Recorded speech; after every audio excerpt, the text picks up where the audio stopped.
మామిడి రైతుల కష్టాలు పగవాడికి కూడా రావద్దురా నాయనా అంటున్నారు ఉమ్మడి చిత్తూరు జిల్లా రైతులు. ఆరుగాలం శ్రమించి టన్నుల కొద్దీ దిగుబడి సాధించి మార్కెట్కు తరలించిన రైతులకు కనీసం పెట్టుబడి ధరలు కూడా రాకపోవడంతో ఆందోళన వ్యక్తం చేస్తున్నారు.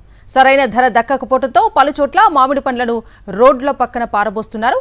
సీఎం చంద్రబాబు నాయుడు సొంత జిల్లాలోనే పరిస్థితి ఇంత దారుణంగా ఉందని, ప్రభుత్వం ఆదుకోకుంటే మామిడి రైతులకు ఆత్మహత్యలే శరణ్యమంటున్నారు రైతన్నలు. అంటే పోయిన సంవత్సరం చెట్లలో వదిలేసినాము, ఒక కాయ కూడా కొయ్యలేదు. ఈసారి ఎట్లా అంటే ఇంక చెట్లలో వదలాల్సిందే. మందులు కొట్టిందంతే. ఇప్పుడు అంగటోనికి 50,000 కట్టాలా, వాడు ఊరికే వదులుతాడా? మరిగే కోసి కట్టాము, మన తెస్తాము, వడ్డీలకు తెచ్చి దీనికి ఖర్చులు పెడతాము. దున్నేది, మందులు కొట్టేది, తొవ్వేది, ఎన్ని ఖర్చులు దీని మీద ఎన్ని ఆశలు పెట్టుకుంటామా? మేము చచ్చిపోతే కూడా పర్వాలేదు రైతులు. మీరు రాజకీయ నాయకులు, ఫ్యాక్టరీ వాళ్ళు వైట్ అయిపోండా, కుమ్మక్కైపోయి సంపాదించుకోండా. అప్పుడు మేమేమవ్వాలా? రైతులు ఎడ్డ బతకల్లా? నేను మాత్రం నడి రోడ్లోనే వచ్చి ఒక ఫ్యాక్టరీ ఎదురుగా ఏమన్నా తాగుతాను. దీనికి పైన ఏం చేస్తారో చెయ్యండి, మా బాధలు అట్టుంటది.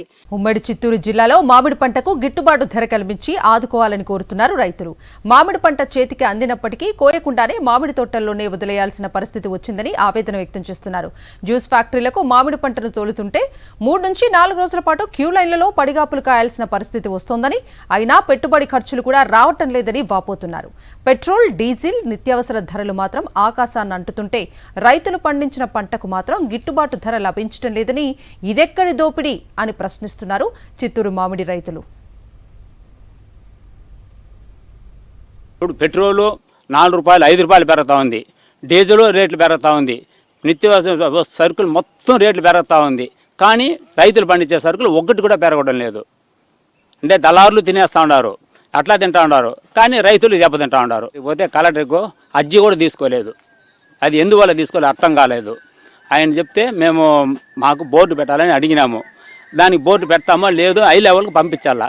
హై లెవెల్కి పంపిలే, మేము తీసుకోము అప్లికేషన్, రిటర్న్ పంపించినాడు మ్యాజిస్ట్రేట్. అయినా మ్యాజిస్ట్రేట్ మనకు కావాల్సిన బదులు ఇవ్వాలా, లేదు హైకమాండ్గా లెటర్ పంపించాలా.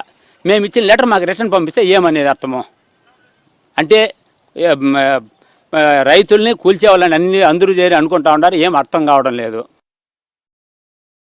మరిన్ని అప్డేట్స్ కోసం ఛానల్ ను సబ్స్క్రైబ్ చేయండి. నోటిఫికేషన్స్ కోసం బెల్ ఐకాన్ పై క్లిక్ చేయండి.